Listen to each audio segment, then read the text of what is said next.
চারটে যুগ, সত্যযুগ, ত্রেতা যুগ, দাপর যুগ আর কলিযুগ, এই চারটা যুগের মধ্যে সবথেকে বেশি পার্থক্য কি জানো? চলো শুনি।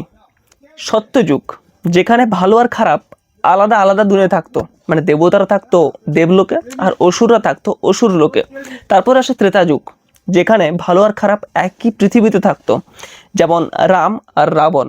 তারপরে আসলো দাপর যুগ, যেখানে ভালো আর খারাপ একটা পরিবারই থাকতো, মানে এক রাক্ষসী ভাবনা আর এক দেবতার ভাবনা, মানে ভালো ভাবনা।